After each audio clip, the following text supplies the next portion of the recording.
Bismillahirrahmanirrahim. Assalamualaikum warahmatullahi wabarakatuh. Innal hamdalillah wassalatu wassalamu ala Rasulillah wa ala alihi wa ashabihi wa man walah wala haula wala quwata illa billah. Amma ba'du. Kaum muslimin yang berbahagia rahimakumullah wa azani Allahu wa iyyakum jami'an.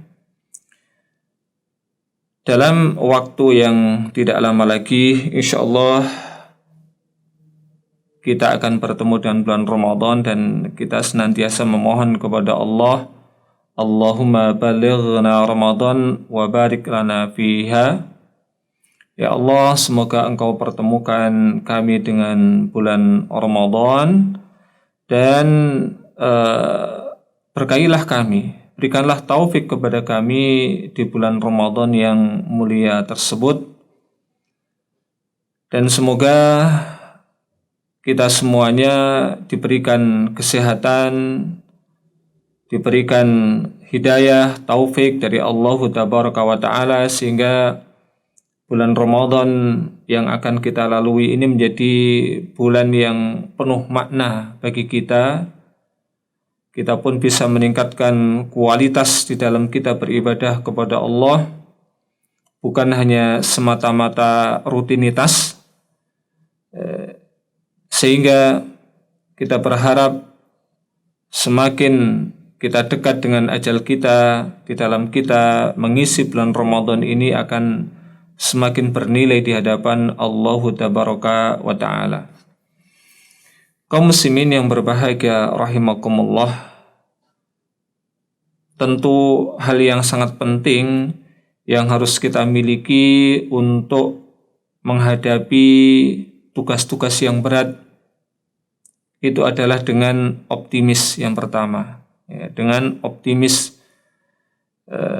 jangan pernah kita kemudian memiliki sedikit pun pesimis untuk menghadapi tugas apapun yang ada di hadapan kita. Termasuk diantaranya adalah tugas untuk menjalankan berbagai macam ibadah yang ada di bulan Ramadan, dengan serentetan ibadah-ibadah pengiringnya yang ada di dalamnya. Yang kedua, hal yang harus kita miliki tatkala kita menghadapi sesuatu tugas yang berat seperti tugas pada bulan Ramadan ini adalah kita hadapi dengan penuh kebahagiaan, perasaan yang baik kepada Allah, prasangka yang baik kepada Allah, yaitu husnudzon. Karena sesungguhnya tidak ada satupun ibadah yang Allah embankan kepada para hambanya kecuali untuk kebaikan, kecuali untuk kebaikan hamba itu sendiri, bukan untuk kebaikan Allah Tabaraka wa Ta'ala.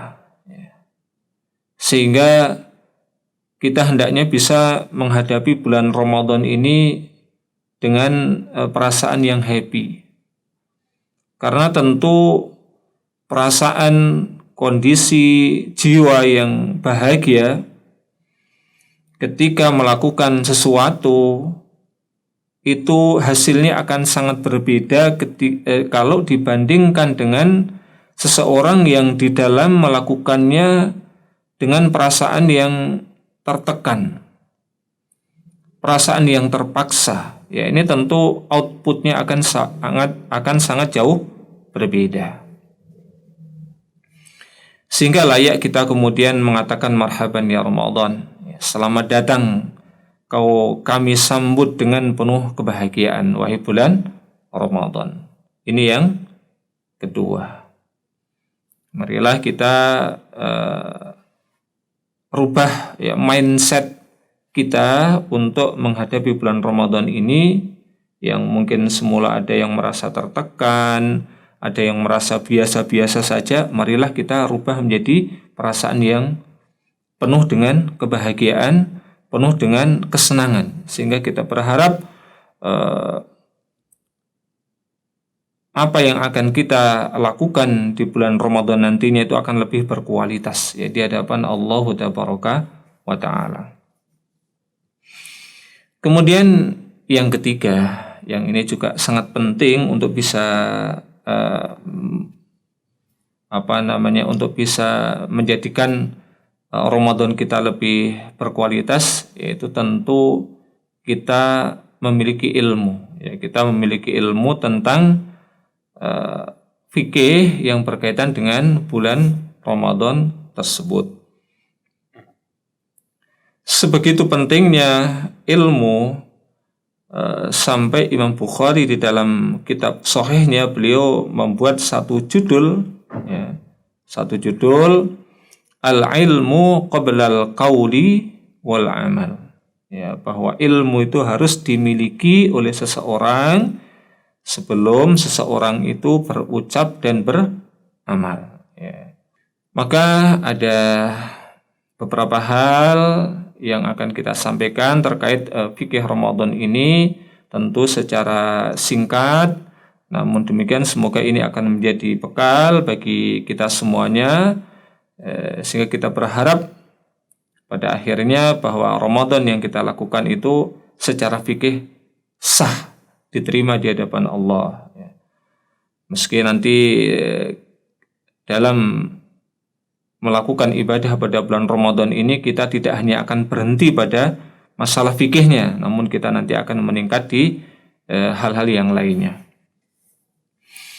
Yang pertama yang perlu kita ingatkan, bahwa tidak ada keharusan untuk memasuki bulan Ramadan itu harus mandi jamas, ya, harus mandi jamas nih. Kalau di di budaya kaum muslimin yang ada di Jawa, ya, di Yogyakarta itu ada sebagiannya, tidak semuanya, ada istilah padusan. Ya. Kalau mau bulan Ramadan, ini padusane dino opo gitu ya. Ini padusannya itu hari apa gitu. Ya. Jadi itu sama sekali yang namanya mandi keramas, mandi jamas, mandi seluruh tubuh itu tidak ada hubungannya dengan sah dan tidak sahnya untuk melakukan ibadah puasa. Artinya bahwa orang itu ketika memulai puasa, meski dalam keadaan masih junub, itu tidak masalah. Yang penting di malam harinya ada tekad kuat, niat untuk melakukan puasa itu. Sehingga dalam hal ini Ibunda Aisyah radhiyallahu taala anha pernah menginformasikan kepada kita bahwa pernah waktu subuh itu datang dan Rasulullah masih dalam keadaan junub, masih dalam keadaan janabah karena istrinya. Artinya beliau di malam harinya itu melakukan hubungan suami istri hingga datanglah waktu subuh dan beliau masih dalam keadaan junub.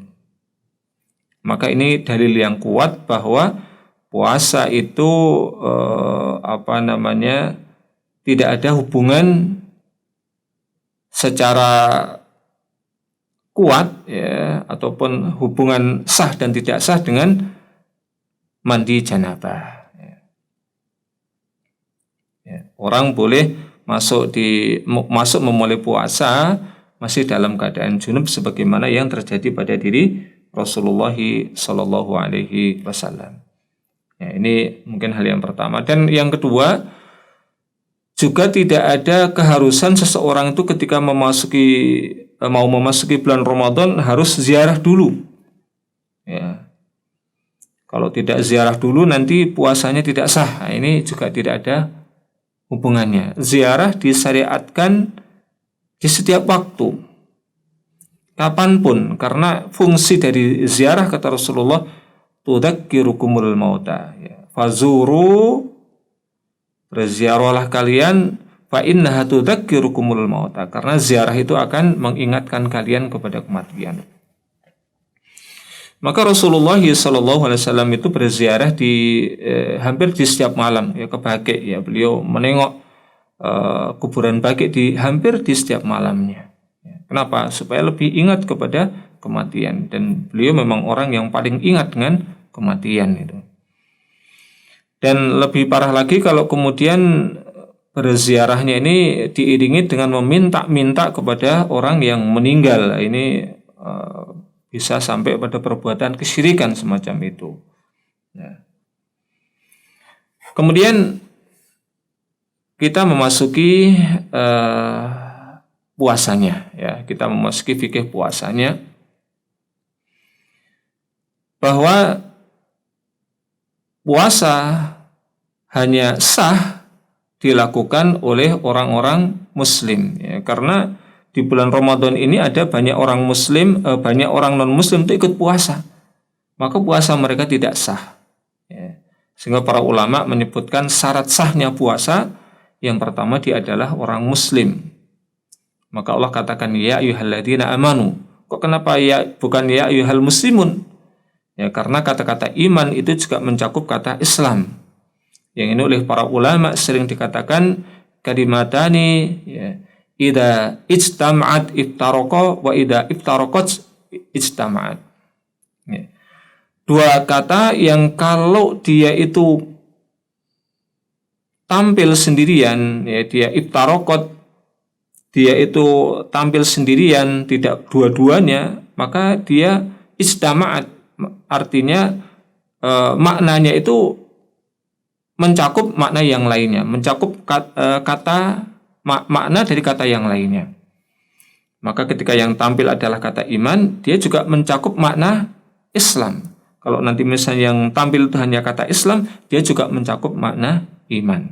Ya, artinya orang Islam itu adalah orang yang harus beriman. Ya, orang beriman itu dia adalah orang yang harus orang Islam. Ya, itu dalam pandangan Allah tabaraka wa ta'ala. Maka kalau dia itu bukan orang muslim, ya puasanya tidak sah. Ya. Kemudian di antara syarat sah, dia tidak sedang dalam keadaan haid, ya. Dia tidak dalam keadaan nifas. Ya. Kalau dalam keadaan nifas, dalam keadaan haid, maka puasanya tidak sah. Nah, kemudian apa rukun puasa? Simpel, rukun puasa hanya dua. Yang pertama adalah niat. Niat. Dan niat ini rentan waktunya adalah mulai sejak waktu maghrib hingga datangnya waktu subuh. Ya, misal kita mau puasa hari ini, maka rentan waktu niatnya itu adalah mulai sejak masuk waktu maghrib kemarin sore hingga datangnya waktu subuh tadi pagi. Ya, artinya panjang ya rentan waktu bagi kita untuk niat. Niat itu apa? Yaitu tekad hati, ya. Tekad hati untuk melakukan sesuatu. Oleh karenanya orang yang semisal lisannya mengatakan saya besok mau berpuasa, namun kalau tekad yang ada di dalam hatinya mengatakan tidak puasa, maka itulah yang akan dinilai oleh Allah tabaraka wa ta'ala. Dan niat ini tidak perlu dilafadzkan, ya, tidak perlu semisal nawaitu shauma ghadin, ya, an adai fardhi syahri ramadhana ila akhirih. Kenapa tidak perlu dilafadzkan? Yang pertama alasannya adalah tadi, ya, niat itu adalah al-qasd, tekad hati. Yang kedua, menimbang bahwa Rasulullah, para sahabatnya, tabi'in dan atba'ut tabi'in itu tidak mencontohkan melafadzkan niat puasa. Itu sudah menjadi dalil yang sangat cukup bagi kita semuanya. Dan rukun yang kedua adalah kita meninggalkan berbagai macam hal yang akan membatalkan puasa, yang menahan diri dari berbagai macam hal yang akan membatalkan puasa. Ya, sebagaimana makna puasa itu sendiri. Ya, as-siyam ataupun as-saum itu makna secara bahasa adalah al-imsak, itu menahan diri. Namun terkait dengan istilah, ya makna secara istilah, ya bukan makna secara bahasa, saum adalah menahan diri, menjauhkan diri dari berbagai macam hal yang akan membatalkan puasanya. Apa itu? Yang pertama adalah makan minum dengan sengaja. Ya, makan minum dengan sengaja. Artinya kalau seseorang makan dan minum namun tidak sengaja, maka itu tidak dianggap sebagai perkara yang membatalkan puasa. Bahkan Rasulullah Shallallahu Alaihi Wasallam menyebutnya sebagai Allah ya telah at'amahullah wa saqahu, yaitu merupakan bonus lah gitu ya bahasa kita. Bonus yang Allah Subhanahu wa taala berikan kepada orang-orang yang makan dan minum namun tidak sengaja tadi. Ya dia terlupa gitu ya. Dia terlupa kemudian makan minum ya. Qad at'amahullahu wa saqahu. Ya, ini Allah telah berikan bonus kepada dirinya. Ini yang membatalkan 1 dan 2. Kemudian yang ketiga yang membatalkan puasa adalah muntah dengan sengaja, ya, muntah dengan sengaja. Ya. Jadi kalau seseorang itu muntah dibikin-bikin itu ya, dia memasukkan benda tertentu, mungkin jari ataupun yang lainnya ke mulutnya, kemudian dirinya muntah, ya, maka dia telah membatalkan puasanya. Dan para ulama mengatakan meskipun puasanya batal, dirinya tetap tidak boleh makan, tidak boleh minum, dia tetap harus kemudian melanjutkan puasanya, dan kemudian di waktu yang lain diperintahkan untuk mengqadha puasanya. Jadi rugilah orang yang sengaja memuntahkan diri ya. Adapun orang yang muntah namun tidak disengaja, ya semisal karena melewati tempat-tempat yang kotor, yang di sana ada mungkin bangkai, ada benda-benda yang membusuk, kemudian spontan dia muntah, ya, maka ini tidak dianggap sebagai pembatal puasa. Ya, selama dirinya memang masih kuat untuk melakukan puasa, ya, tidak sakit, ya, dengan muntahnya tadi, maka itu tidak dianggap membatalkan puasa. Puasanya tetap sah itu ya. Namun kalau kemudian dengan muntahnya dia kemudian menjadi lemas, bahkan mungkin pingsan dan dia sakit, maka dia boleh membatalkan puasanya, dan ini dikiaskan dengan orang yang memang sakit. Ya, maka kemudian berkewajiban mengganti di waktu yang lainnya. Yang keempat dan kelima yaitu datangnya haid, ya, datang bulan ataupun nifas. Ya. Kalau ini dua ini terjadi pada orang yang sedang berpuasa, maka puasanya batal hari itu. Meskipun ya hanya tinggal 1/4 jam ataupun setengah jam menuju ke buka, namun puasanya dianggap hari itu puasanya dianggap tidak ada.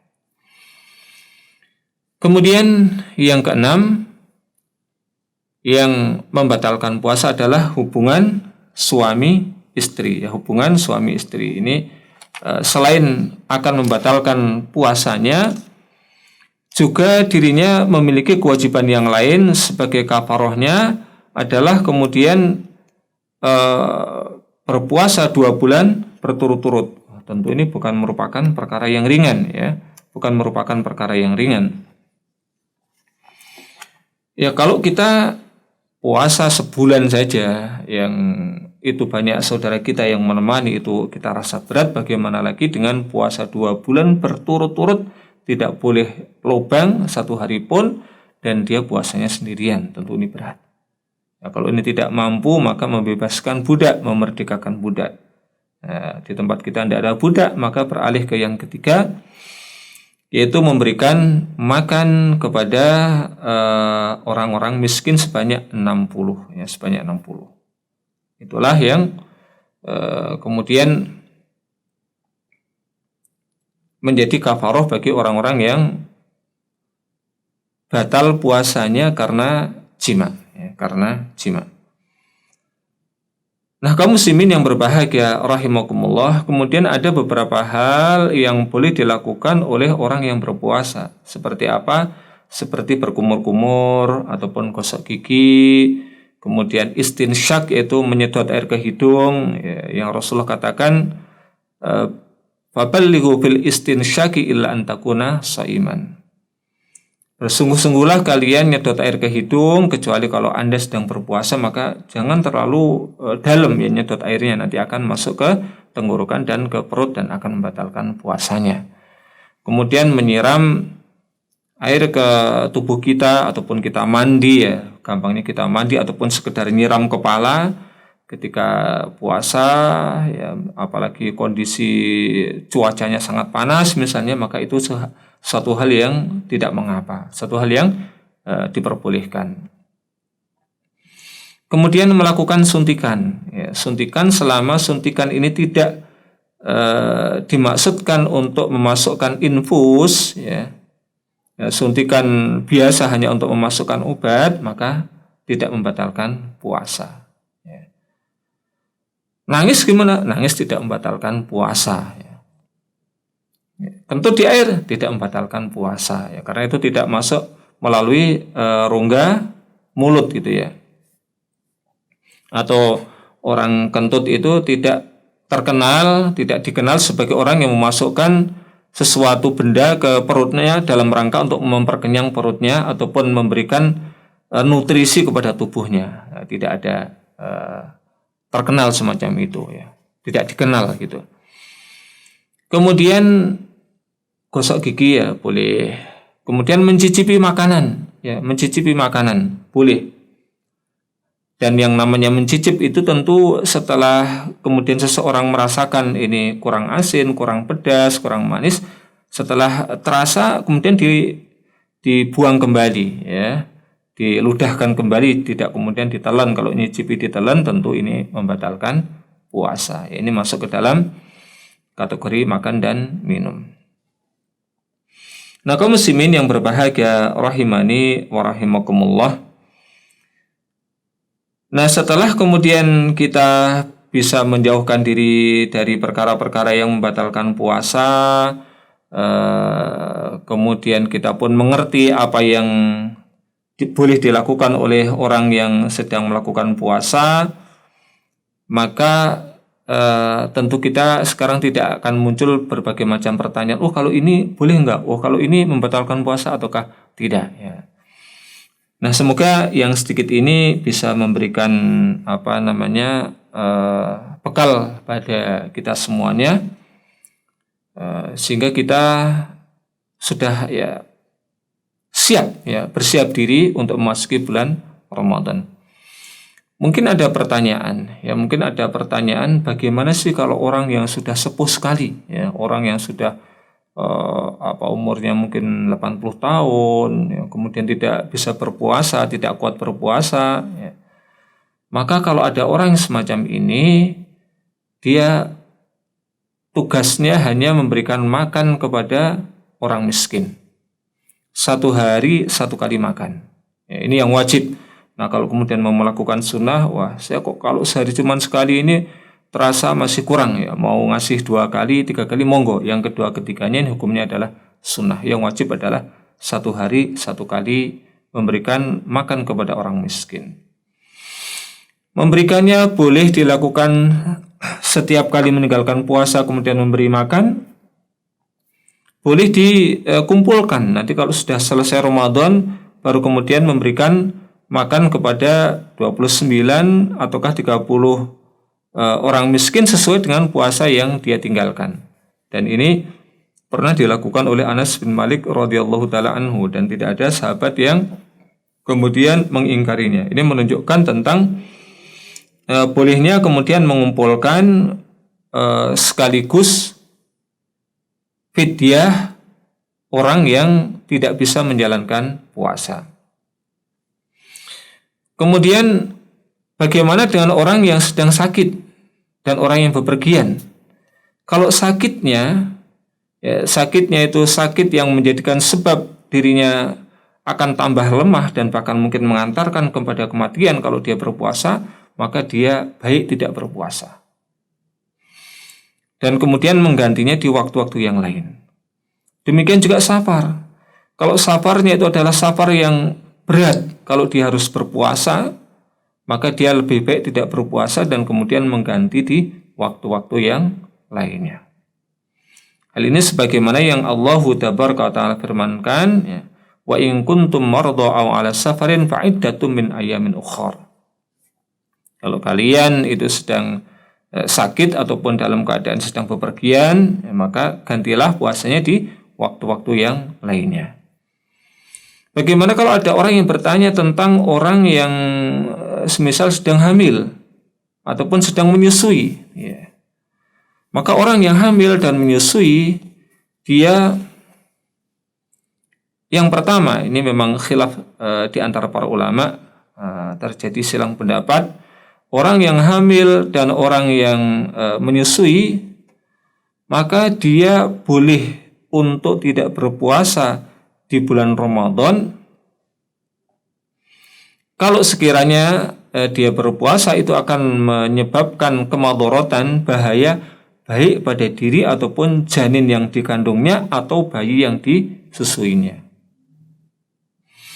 Adapun orang yang hamil ataupun orang yang sedang menyusui, namun ketika dirinya berpuasa dan tidak membahayakan baik terhadap diri, janin yang dikandung ataupun bayi yang disusuinya, maka wa antasumu khairul lakum in kuntum ta'lamun. Berpuasa itu lebih baik bagi kalian jika kalian mengetahui. Artinya, tetaplah Anda berpuasa pada bulan Ramadan. Namun kalau ternyata berpuasa pada bulan Ramadan bagi orang yang hamil dan menyusui tadi akan menimbulkan bahaya, baik pada diri, pada janin yang dikandung ataupun pada bayi yang disusuinya, maka dirinya boleh tidak berpuasa di bulan Ramadan. Caranya gimana? Dia boleh kemudian menggantinya, ya, boleh menggantinya di bulan yang lain, di waktu yang lain, ya. Artinya dia wajib mengqadha'nya, ya. Saya tekankan dia wajib mengqadha'nya, ini menurut pendapat sebagian ulama. Menurut pendapat ulama yang lainnya, dan ini juga menurut pendapat Ibnu Umar dan Ibnu Abbas radhiyallahu ta'ala anhuma, bahkan orang yang hamil dan menyusui ini dia boleh berfidyah, ya, dan tidak perlu mengqadha' puasa. Namun menimbang begitu kuatnya dalil-dalil yang dipakai oleh kedua belah pihak, maka ada jalan tengahnya. Orang-orang yang pada bulan Ramadan sedang hamil dan atau sedang menyusui, ya, kalau dirinya kemudian di waktu yang lain optimis akan bisa menggantinya dengan berpuasa, maka hendaknya dia berpuasa. Dia mengqadha'nya dengan puasa. Namun kalau memang setelah dilihat perkembangannya dari waktu bahkan mungkin sampai lewat tahun kok ternyata tidak kuat, maka ketika itu dia boleh kemudian membayar fidyah. Wallahu ta'ala a'lamu bishawab. Ini beberapa hal yang boleh jadi menjadi pertanyaan bagi sebagian para kaum muslimin, khususnya adalah para perempuan yang masih usia produktif, dan juga orang-orang yang sudah sepuh, yang sudah tidak lagi kuat berpuasa. Maka solusinya adalah sebagaimana tadi yang telah kita sampaikan. Mudah-mudahan yang sedikit ini bermanfaat untuk kita semuanya, dan mudah-mudahan puasa yang kita lakukan semuanya akan diterima oleh Allah Tabaraka wa Ta'ala. Demikian, wassallallahu wassalamu ala nabiyyina Muhammad wa ala alihi washabbihi wa akhiru da'wana alhamdulillahi rabbil alamin. Subhanakallahumma wa bihamdika asyhadu an la ilaha illa anta astaghfiruka wa atubu ilaik. Billahi taufiq wal hidayah. Assalamualaikum warahmatullahi wabarakatuh.